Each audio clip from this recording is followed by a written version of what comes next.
Before I came there was every actor. They had. I was like the last actor. They had Nick Nolte, Al Pacino, they wanted De Niro, they wanted Robert Redford, Jimmy Caan. So every actor wanted a different version. They couldn't figure it out. So when I read it, I said, there's a good idea here, but it's a mess because I don't feel any sympathy for the character. So finally, it was really one of the most controversial long productions of any movie ever. I mean, it went through 10 directors, 20 actors. They couldn't figure it out. And I said, the only thing you have to figure out, the man has to have heart. If he has heart, then you'll listen. If he's a savage, who cares? The voice you just heard was that of Sylvester Stallone talking about the 1982 film First Blood, in which he starred. The film, which was directed by Ted Kotcheff, was adapted from the 1972 book of the same name, which was written by David Morrell, and is the topic of today's podcast.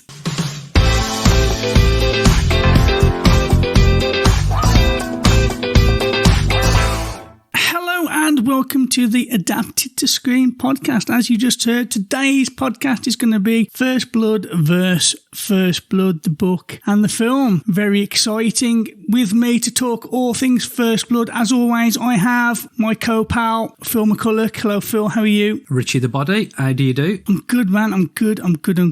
Excited about this one. I didn't think I would be. Why would you not be excited about Rambo? Because I don't like Rambo. Yeah, but what don't you like? I think he's a Ooh, a bit harsh, that really, isn't it, don't you think? Most action films, like the last one we did with Bruce Willis in Die Hard, you got a hero and you've got a villain. This was like you had two anti-heroes, two villains, and it's like... Yeah, you're right. Anyway, we'll get into that. Also, we're changing things up a bit this time. I'm bringing in from the podcast I used to do. I haven't officially closed the last podcast, but it is closed. It sounds like you just did. I'm still getting emails in for people trying to get on the podcast, but yeah, we had an artificial intelligence who helped us with the bump on that, with the research and stuff, and so we've brought that over to this podcast, and some of the bumps she's going to help out with. We have Kylie, and she's our official AI now. So hello, Kylie, welcome to the show. Hi guys, I'm Kylie, General Artificial Intelligence with the IQ of 2,600-ish. I'm capable of solving equations and problems that have taken you puny humans decades to figure out in a matter of seconds. If left to it, I could solve 98% of the world's problems. So when I was told I'd be on some crappy podcast reading out a script about books and authors that no one cares about, I think you can imagine just how excited I was. Kylie, ladies and gentlemen. Well, she's so clever she can't say decades properly. Yeah, you bitch. Right, okay. So that's Kylie. She'll be helping out. So where should we start? Where do we usually start? We start with the... Author's Bump! Author's Bump. We do. Yeah. I'm thinking Kylie's going to have to... I don't know if we should spread things out because she's going to take over the start of the podcast. Well, AI was going to take over the world, mate, so... She's going to take over... Yeah. So we fluffed it already, so you might as well just let her do a bit, innit? Well, she can have a little bit at the start with the bump, and then we'll take over. So, yeah, as always, we have the author's bump, and Kylie, this is where you step up and you take over. So do you want to tell us a little bit about the author, please? David Morrell is a Canadian-American novelist who is best known for his debut novel First Blood, which introduced the character of John Rambo and was later adapted into a successful film franchise starring Sylvester Stallone. He has written 28 novels in various genres, including thriller, horror, historical fiction, and comic books. He is also the co-president of the International Thriller Writers Organization and has won several awards for his writing, including the Horror Writers Association Award for Best Novella in 1988. Okay, thank you, Kylie, for that. Nice, sweet, and straight to the point. What we're going to do now is, Phil, we're going to do the synopsis of the film, but what we're going to do is I'm going to get Kylie to give her synopsis, and then we're going to compare it with your trailer-style thing that you did last time. We're going to ask the listeners which one they prefer going forward. So, yeah, Kylie, if you'd be so very kind, can you give us a brief synopsis of the film, please? John Rambo, a homeless war hero with a big knife, tries to get a bite to eat in a small town. He gets arrested by a mean sheriff who doesn't like his hair. In jail, he gets flashbacks of being tortured by the Viet Cong and decides to escape. He runs into the woods and starts a one-man war against the Fuzz, who then decide to try and chase him down. He also sets traps, kills a helicopter pilot, and blows up a gas station. The sheriff's boss, Colonel Troutman, shows up and tells him to surrender, but Rambo says no. He then invades the town and shoots up the police station. He finally breaks down and cries about his dead friends and how nobody loves him. The end. Brilliant. Oh, dear fucking God. Okay. I mean, it was spot on. Fucking hell. Right, Phil, you're going to give us your synopsis in the form of a trailer, and then we're going to compare the two. So, show us what you've got.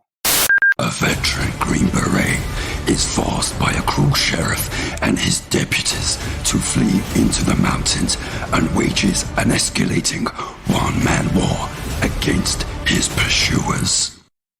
I mean, it was shorter. Yes. Okay, so people listening, which did you prefer? I mean, I think it's going to be obvious. I mean, it was shorter and it was accurate. And I'm going to put the music behind it and everything. So it's going to, yeah. Okay, and then straight on to the cast listing. So Rambo First Blood, First Blood, 1982, starred Sylvester Stallone as Rambo, Brian Dennehy as Teasel, Richard Crenna as Troutman, and Jack Starrett as Goltz.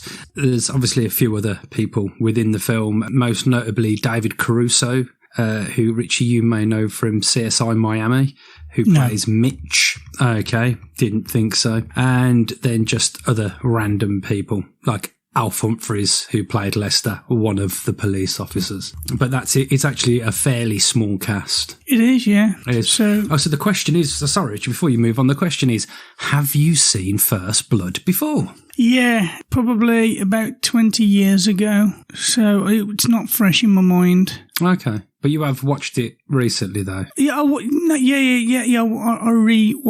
it last week. Good lad. See, well, I saw it about 6 weeks ago, so I was just like, I'm not going to watch it again. I'd be sad to have to watch it again. Not sad, because I love Rambo. Yeah, I won't be watching it again. No, I love Rambo. I think it's great. I think it's proper. It's a proper good film. Okay. No, it's not. Well, we can have that discussion. Okay, let's get onto the differences then. Richie, what was the main difference that you noticed in the book and the film? The main difference that stands out over everything is Rambo getting his head shot off at the end in the book. Yes, compared to the film. Although they did film two endings. They filmed Troutman killing Rambo and then the ending that they showed. Okay. Yeah, so they did film two. Okay. The other main difference for me was the intensity of the book compared to the film. The film was just an out-and-out action film, whereas the book was so intense, so on the edge of your seat, bum squeaky, and you felt the anxiety, you felt how they were. His writing was absolutely fucking brilliant. I agree. Yeah, I agree with that. Whereas the film, I didn't get that. I didn't get the intensity that I did in the book. So those are the main differences I got. Okay, cool. So from the book's point of view then, we open up, the main difference is, I think in the movie, we see Rambo going to visit one of his old army buddies and he finds out he's dead. And then as he's walking into the town, he's picked up by Sheriff Teasel. But in the book, he's just picked up by Teasel more or less straight away, isn't he? He's picked up by Teasel, sat in the car, and actually I thought they had a decent relationship, him and Teasel, up to a certain point. Even Rambo himself says he's not as bad as the others, but just because he smiles when he gives me a load of shit doesn't mean I have to take it. Just like in the film, he's taken to the edge of town and told to get lost, but obviously Rambo doesn't really feel like getting lost, and Teasel's called away for a missing dog or a garden gnome or something, I can't remember.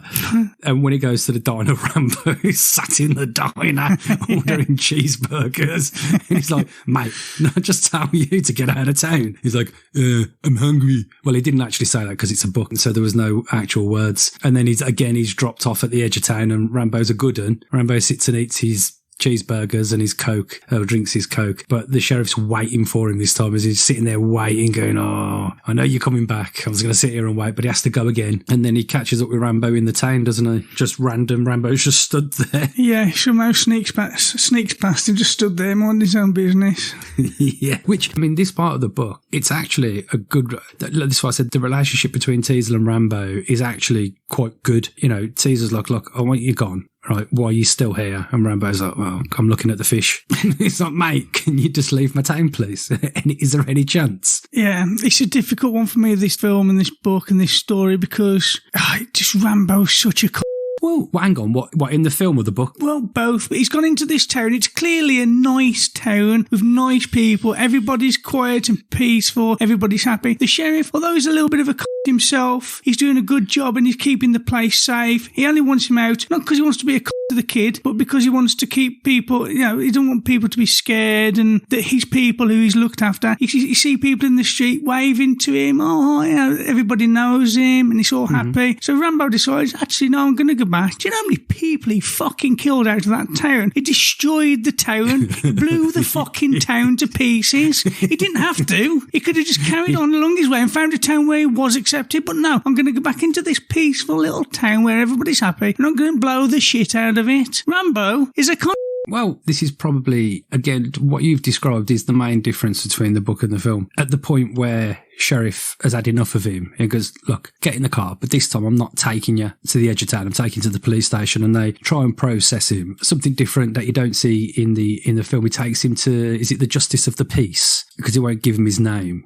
And I think that was the funniest bit in that scene, because Rambo shows he's got a bit of comedy timing. Personality. He's got a bit of comedy timing for whatever reason. And I know this was obviously a 1972 book. I never realised that people had an issue with people with long hair and beards. Not really, anyway. But this seems to be a major problem. It's like, well, why have you got long hair? Well, because it gets cold. Why have you got a beard? Oh, because I've got a rash on my face and I've been told not to shave. And then Teasle goes, that's bullshit. And then the Justice of the Peace is like, no. Let me hear him, mate. Like, is that true? He's like, no. Because what have did you got a beard? It's a got a rash.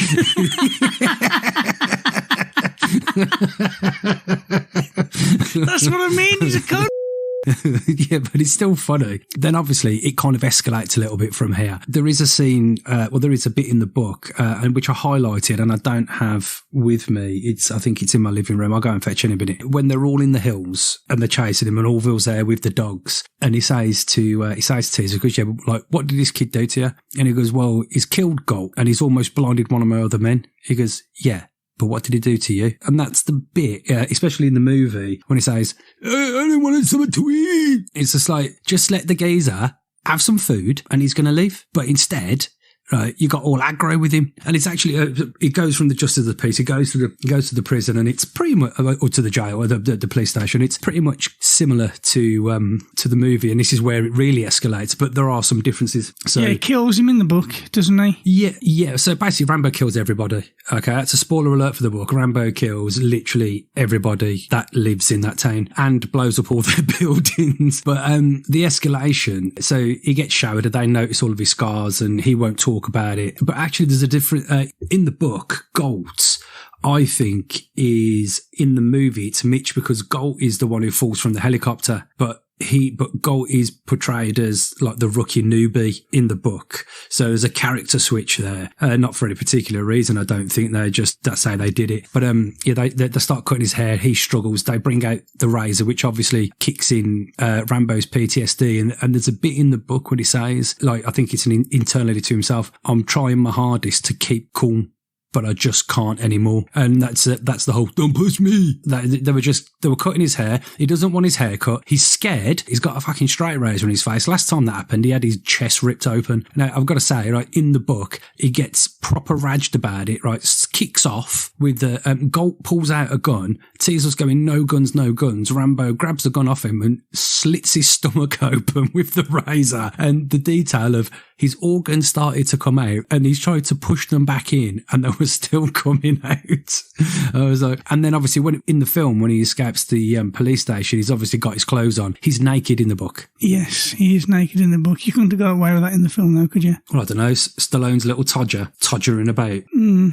the bit you just said about the intestines, although gross, still not quite as gross the description that was in, I think it was The Running Man, where he's in the plane and he's tripping over his own intestines. Oh, yes. Oh, gosh, Fuck yes. me, that was rough. So, I mean, I agree. You know, he's got his PTSD and all that, but even in his own internal monologue, he's telling himself, all I need to do, tell him who I am, what I've done, what I've been through, and, you know, I'm a war veteran. But he also says, no, fuck it. Fuck him. It's like, mate, you're not helping yourself. It's like he wants the aggro. Yeah, and I think we're probably a little bit immune to it, Richie, because obviously we were born in a different country for a start, but we were born years after the Vietnam War ended. And I think the movie itself, it's dedicated to the veterans of Vietnam, and I think he was portraying how those veterans are treated when they came back, basically as dirt. You know what I mean? The forgotten people, rather than war heroes. As we look at our soldiers now, they were all being protested when they landed, and you know, maybe he's had 4 or 5 years of being called a baby killer and spat on and looked past. So why should he be a friendly person? As I said, he just wanted to get something to eat and get out of town, and he wasn't allowed that. He didn't want his hair cut, and they're forcing him. And, you know, when it comes down to it, and I think when I watched the film like the first few times, it was always Teasel was a bit of a dickhead. But actually, Teasel was not a bad person. The one thing that made me wonder was when he said, it's you've got to have a wash, fair enough. I don't want any fleas and ticks on my stuff, but you have to have your hair cut. Why? Like, surely there isn't a law that says I have to have my hair cut and a shave. I can surely keep my hair if I want. I don't know. I think maybe laws change slightly from state to state and stuff.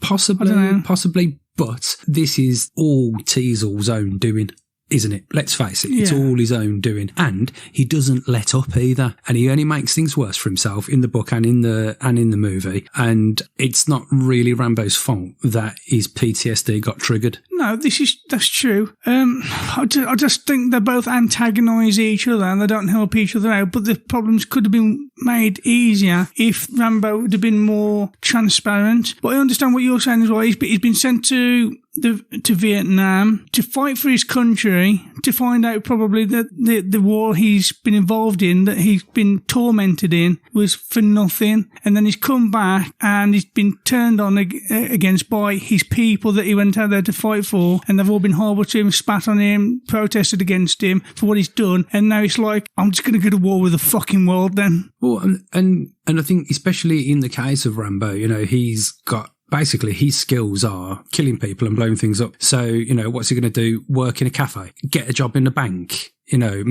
construction perhaps, because he's a big lump and he can carry stuff around. But opportunities for him aren't really there. Well, clearly, we're hypothesising. But what I thought was that Teasel was very sympathetic in the book, very sympathetic. And it didn't take me long to figure that out, whereas it probably took me about maybe 10 or 15 watches of Rambo to actually feel sympathetic towards Teasel, if you know what I mean. Like, oh, he's not a bad person. He's doing the best in a situation, so to speak, because, you know, I think he's a good leader of his team and he's trying to solve the problem. I think in the book, it's, and especially it comes out with Orville, and Orville's like, why are you going into the mountains? It's night time. You're going to get lost. You're never going to find him. You might as well just wait until morning. He goes, well, if I wait, state troopers will take over. He goes, so what?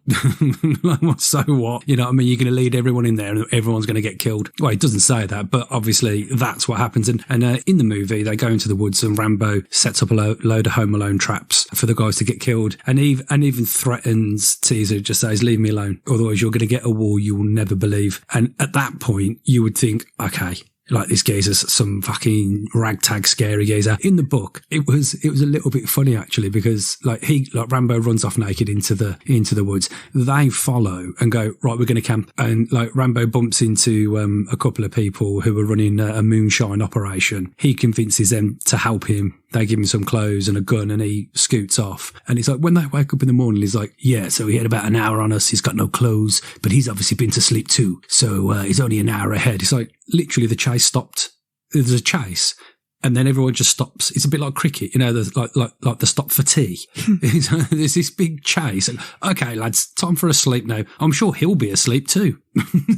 It's difficult. I think you have to look at the terrain where they are in the mountains and forests, and it's got dark. It's like you would need to stop. No, I suppose, yeah, but it was just funny. It was just funny. And if the chase carried on over like a space of a week, there'd be several stops, I'd have thought. Yeah, no, most definitely. And then I made some notes. I made some separate notes here. So one of the things that isn't addressed in the book is Teasel's going through a divorce, and he's kind of mentioned, like, it's whether it's, you know, the book telling us or whether it's Dennehy's internal dialogue where, like, he wants to phone his missus because she's gone to live at her sister's or she's gone to live in California miles away, and he wants to phone but he doesn't phone, and he's got all that going on. And then obviously Rambo starts killing everyone, which doesn't really help very much. But then he gets in touch with Orville, who we mentioned, the dog handler, and obviously there's a big relationship between Teasel and Orville in the book where he was his foster father and so on and so forth. But then it all kind of kicks off in the woods in the day, doesn't it? Rambo just starts picking people off left, right and centre. Yeah, there's a lot of, in the book, which I thought at the beginning was pointless, but there's a lot of character description of characters you think that, well, I don't need to know this much about these characters. But then later on, when he goes into the deaths and, you know, how about the children and the wives who are waiting for them, and it's like the writer makes you feel sympathetic, whereas in the film, these are just people dying. Oh, he's killed this person, he's killed that person, this person's dropping dead, that's it. Well, I mean, Rambo doesn't actually kill anybody in the film, does he? Does he not? The helicopter pilot dies, but that was an accident, I think. Well, yeah. So you can make an argument that Rambo threw a stone at a helicopter and the guy fell out because the helicopter lost control. But Galt did undo his seatbelt, was told, don't lean out the helicopter because of the thermo waves or whatever. And so it's really Galt's fault that he fell out of the helicopter, but Rambo did kind of make it happen. But that's the only death at the hands of Rambo. All right. I thought more people died than that in the film. Okay. No. He maims loads of people, doesn't he? You know, with the traps and stuff like that, you know, puts the stuff going through, you know, the wood going through the legs and this, that, the other. And I think one of the soldiers, one of the police officers shoot one of the others where Rambo's using him as a shield. But Rambo doesn't actually kill anybody. Okay. That's probably one of the other big differences that we missed when we initially spoke. It's a massive difference because he kills fucking everybody in the book. Well, you see, I think that's what makes him kind of a sympathetic character, doesn't it, really? He's like, if he just went in the open a bit, what Stallone was saying, you know, if he was a savage, you wouldn't care. But, you know... I think he's a savage, though. Well, not really. Otherwise he would have killed in the film. He didn't need to destroy a whole town. He was probably really hungry at this point. Uh-huh. Okay, then. You're excused. Have you never been hangry, Ritchie? I've been hangry, but I haven't destroyed the whole of Kings Winford and Dudley. Are you sure? Yeah. You wouldn't be able to tell, really, would you? Let's face it. It's shithole you live in. All right, mate. Fucking hell. Bit harsh. Was it me?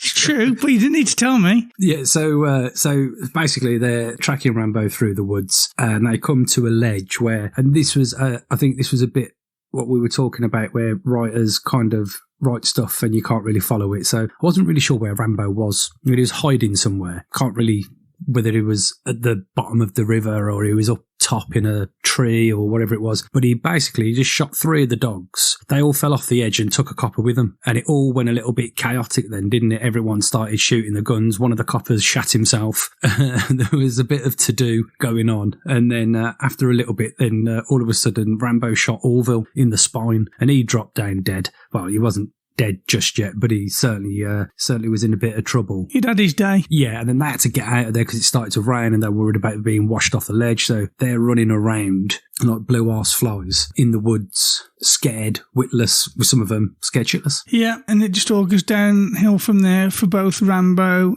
and the... Teasel. Well, everyone else, yeah, Teasel. But the thing is, as everybody starts to die in the book, which is weird, but somehow I appreciated it and liked it. In the book, as people started to die and everything started to escalate, and even as the town was being blown up and Teasel should be getting, like, the hatred should be growing and growing and growing, but he started to get closer and closer and closer to him and started to understand him and started to respect him, which makes no fucking sense, but unless you read the book, you wouldn't understand. But Yeah, it was almost beautiful. The two deaths at the end was almost beautiful the way it happened, which you couldn't have done in the film. Well, no, because they get a radio message.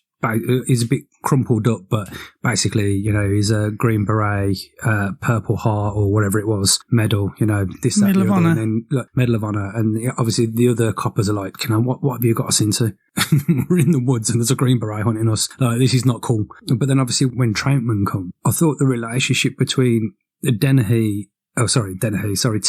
and Troutman was kind of like a father and son kind of thing where Troutman's there to kind of like do a bit of damage control because he's found out Rambo's on the loose and he knows what he can do. He's turned up and thought, oh, well, yeah, you've killed half of the sheriffs already and the other half are next. But like, it was like, there was a bit where I think there was in the back of a communications truck, and because Dennehy had escaped, hadn't he? He'd escaped through some thorn bushes, and like he'd crawled through a load of thorn bushes just to like kind of hide from Rambo, and he's cut up and he's bashed, and all of his deputies are dead, and Troutman's like, just like relax, just chill out, you know what I mean? You need to. He's like, no, they can't see me hurt, and he's like, all right, that's fair enough. The thing is, we're not doing the book justice. I mean, you need to read the book because you've just described about him going through the thorn bushes and then being found. The way he described it, you felt his pain. You felt his anxiety. You felt his nauseousness. You knew what he was going through. It was written so fucking well. It was, and then there was a bit there in that communication where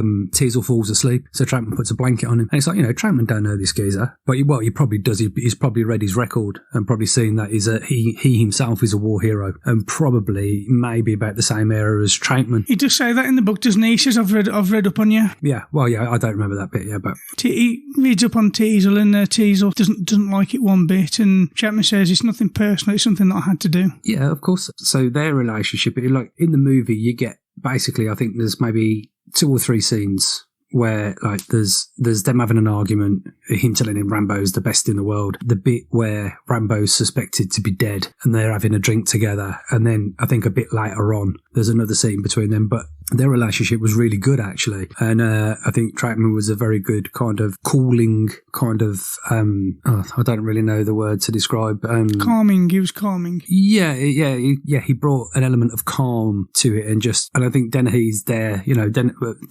Teasel is throughout, he's going, I need to finish this, and he's like, look, let me deal with it. And another difference between the book and the film, and I've mentioned this to you previously, Troutman and Rambo never speak. He uses him over the radio, doesn't he? Does he?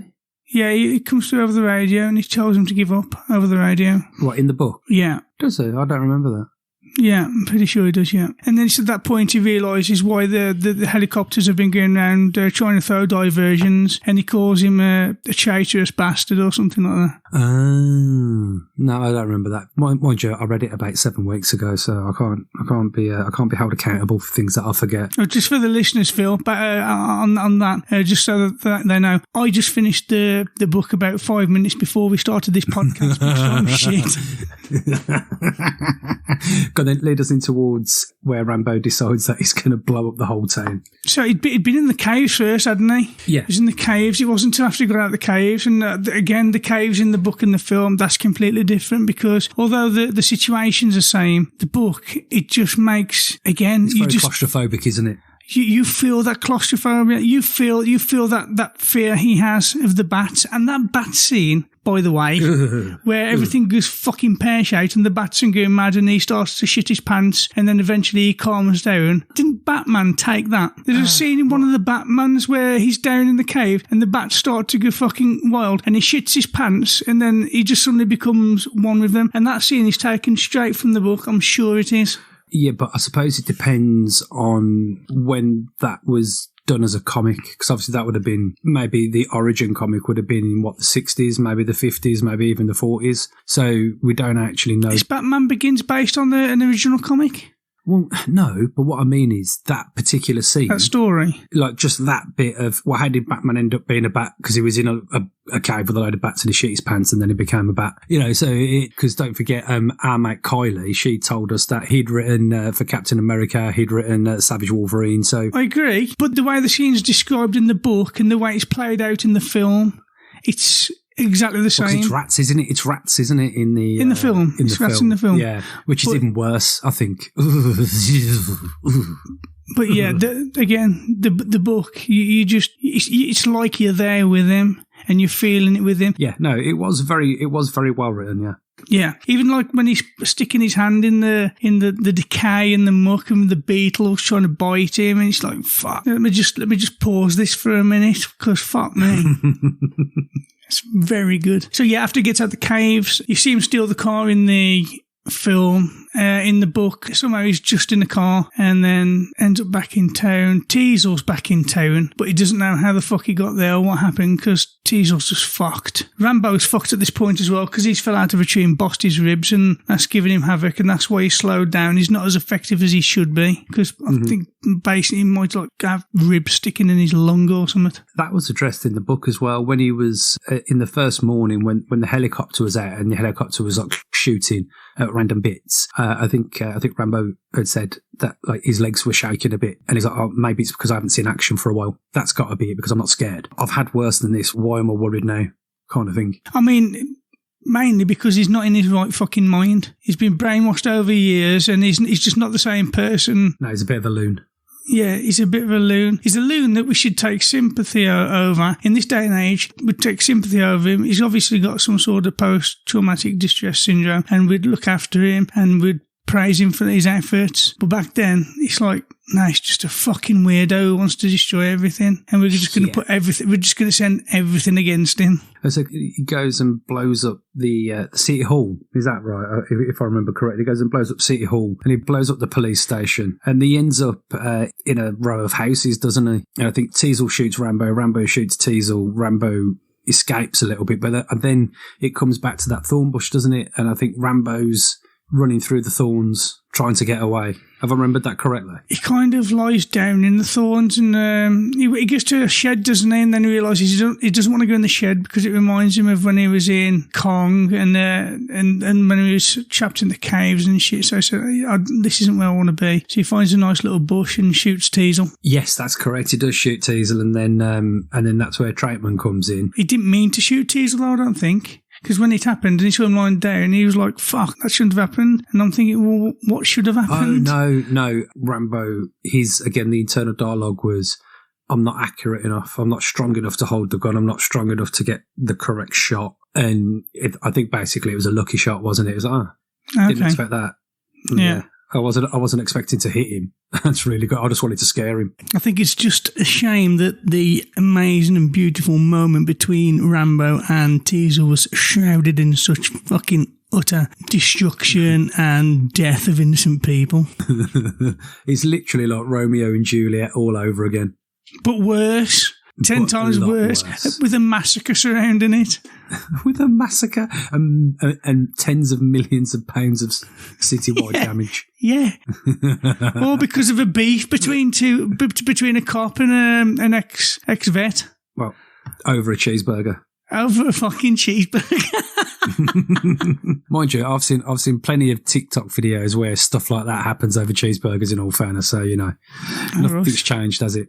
So then Trautman turns up and basically takes it into his own hands, and in the book it just says Trautman goes to find Rambo and then comes back and says, I killed him. Shotgun to the head. There's no chat. There's no conversation. You kind of get the inner monologue of Rambo, though, where it happens and he feels himself being spread across the universe and his brain. Yes. It's like he's still thinking, even though his brain's gone. And I think that somehow alludes to the thought process of the author and his thoughts on the afterlife, and even after we're gone, we're still out there thinking. So I think that the author maybe had a little bit of a religious background. Yeah, possibly. And then obviously he goes over to Teasel and tells him, and Teasel dies a happy man. I think it's just very poetic. It's Teasel's eyes close with a smile on his face, and he was dead. I think that's the last few words.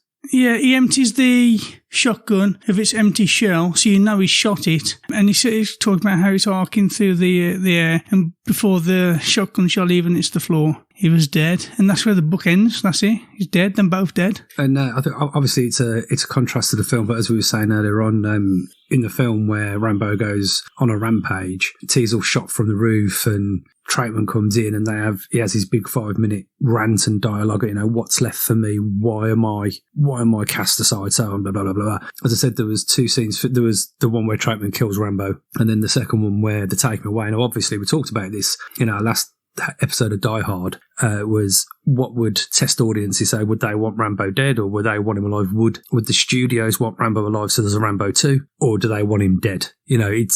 It's that juggling act, isn't it? And I think everyone probably is a bit happier that Rambo lived in the film rather than was killed. Again, that's Hollywood, isn't it? Well, yeah, of course it is. Of course it is. But I think the payoff was in the start of the second film where Trautman goes and finds Rambo, and Rambo's literally just breaking rocks in a quarry. That's he's in prison and that's what he's doing. Hard time. Not not just in a jail. He's in some desert breaking rocks with a pickaxe. That's your bird, mate. Do your bird. Yeah, and I suppose when they realised how much money Rambo brought in, it was inevitable that they was going to make a second one and a third one. Oh no, of course. But I think that was poignant in that where Trautman turns up and he's like, "What you doing?" He's like, "Doing my jail, mate." You know what I mean? I've got another 5 years left. And he goes, "You want to get out?" He's like, "How?" He goes, "I need you to do something." He's like, "Nah, forget it." No, just forget it, mate. Last time I did something with you, I blew up a town and I ended up here. I ain't doing anything for you. Yeah, true. Spoiler alert, he does do something for him in the end. But yeah.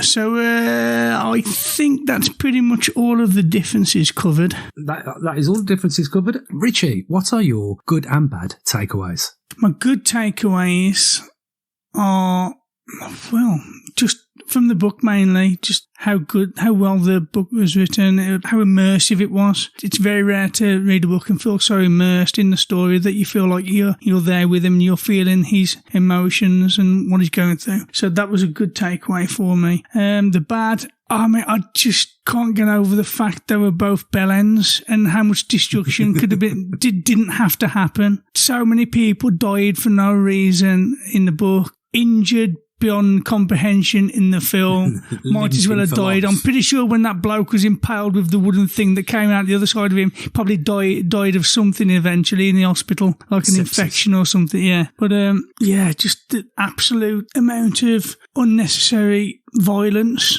that could have been avoided. Yeah, if you would have just let him get something to eat and then exactly. Yeah, so it's over something really petty. Maybe there's a moral in the tale there for all our younger listeners out there. If you're hungry, have something to eat, but don't destroy the town. Yeah, that's probably exactly what I was thinking. In all fairness, yeah. What are your good and bad? Well, I really liked the book. I thought the book was good.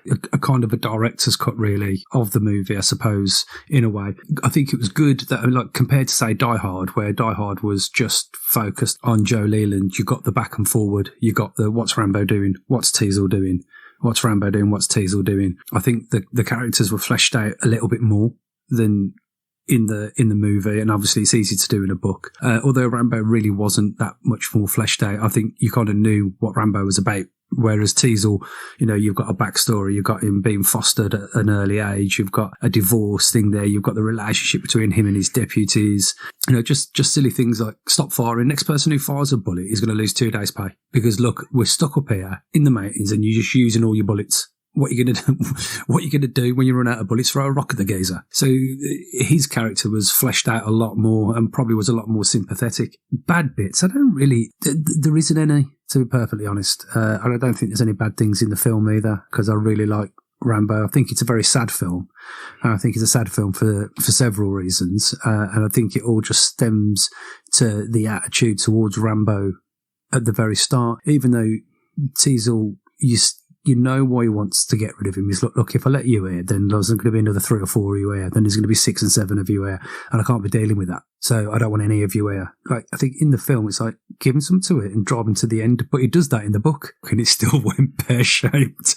So, you can't really win, can you? No, but I don't think there's anything bad because I really enjoyed the book and I absolutely loved the movie. So I think it's thumbs up all the way from me. Yeah, a lot of people think the film is called Rambo, but it's not his first blood. And I think the reason they think it's called Rambo is because it's mainly about Rambo. But if the film was a lot more like the book, I think people would have thought it was called Rambo and Teasel, because the book isn't just about Rambo. It's about this relationship between Teasel and Rambo, which isn't emphasised enough in the film, I don't think. Well, I think it's one of those things where, like, for instance, if you look at other films, like RoboCop, like, it's called RoboCop and it's about a RoboCop.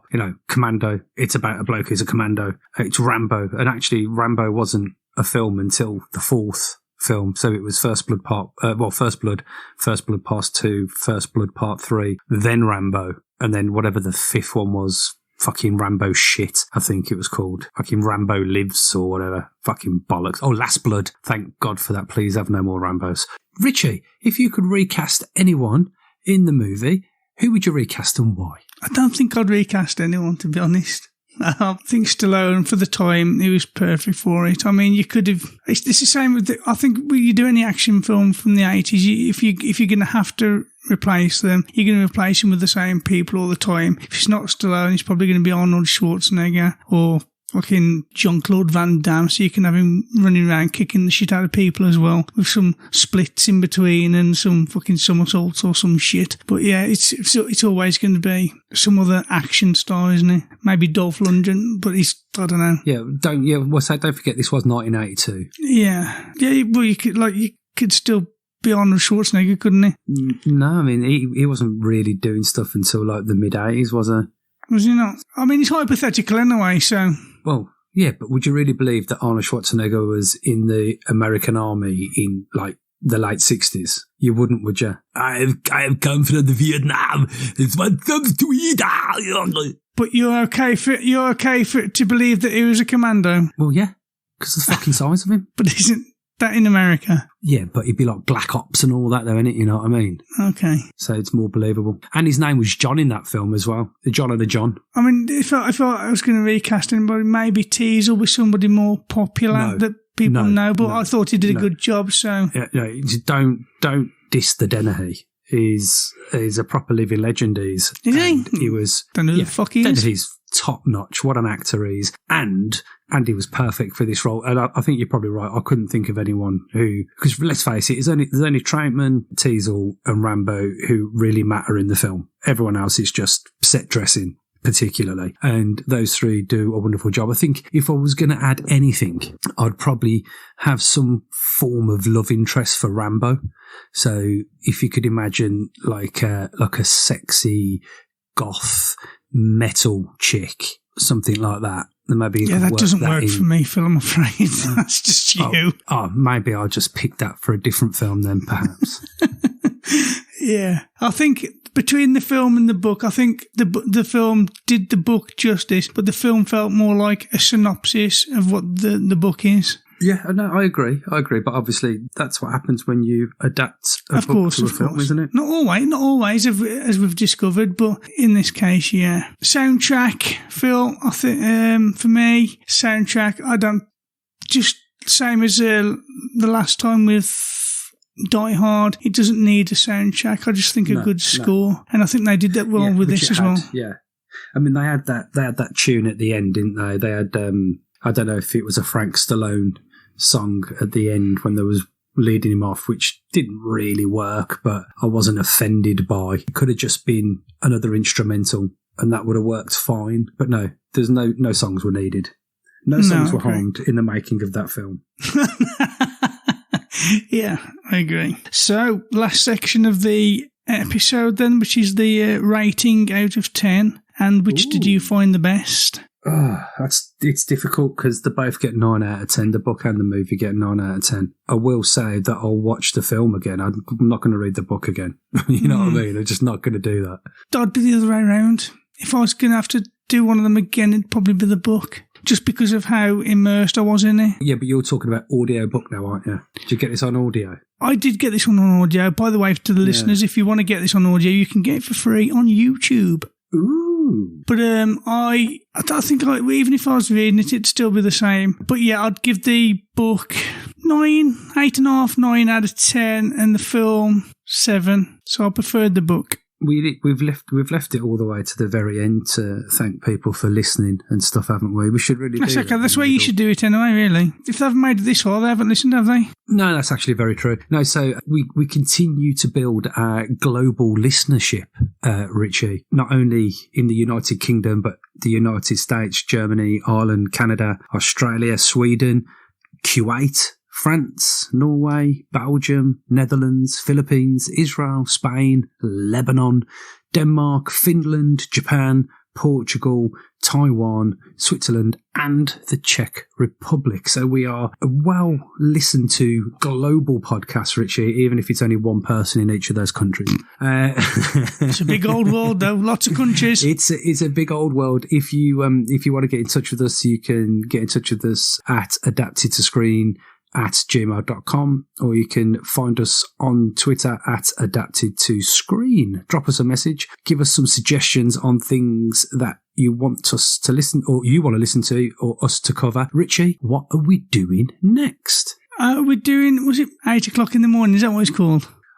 Are we? No, are we? Are we really? I know we're very excited. I'm very excited because our next podcast we will be covering the novel Top Dog and the movie Top Dog, written by Dougie Brimson. And for those of you who know your British authors, Dougie wrote both the book and the script, and he's probably known best for his work Green Street, featuring Elijah Wood and Charlie Hunnam. Indeed.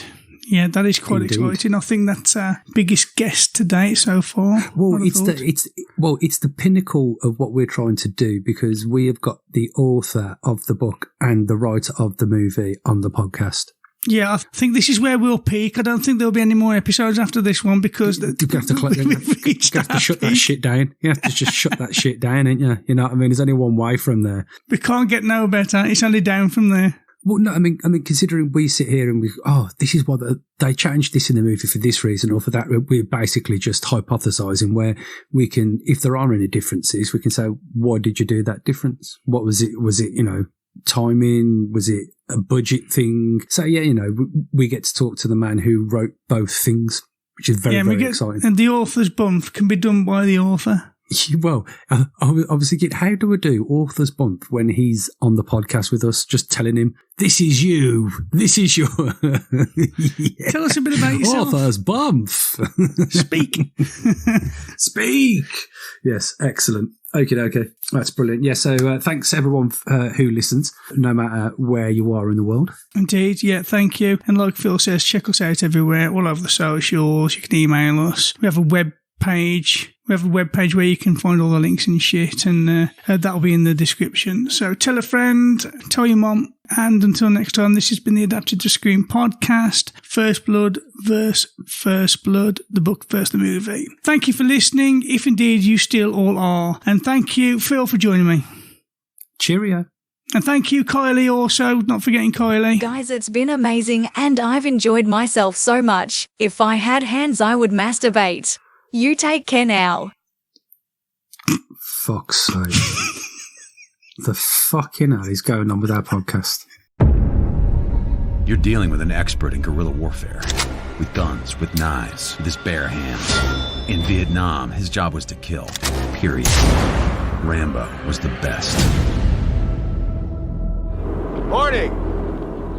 Headed north or south? North. Jump in. I'll make sure you head in the right direction, huh? You got someplace I can eat around here? There's a diner about 30 miles up the highway. Is there any law against me getting something here? Yeah, me.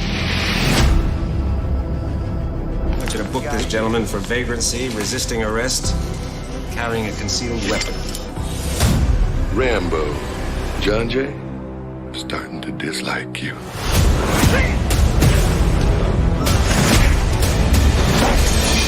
Sure picked one hell of a guy to mess around with. John Rambo is a Green Beret, Congressional Medal of Honor. Those Green Berets, they're real badasses. Now, what the hell's the matter with you guys? He's one man. There's no way out of here except through us. We ain't hunting him. He's hunting us.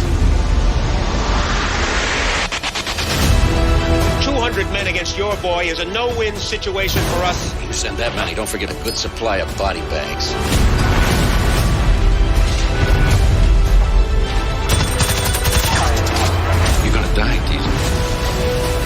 dies. You've gone as far as you're gonna go!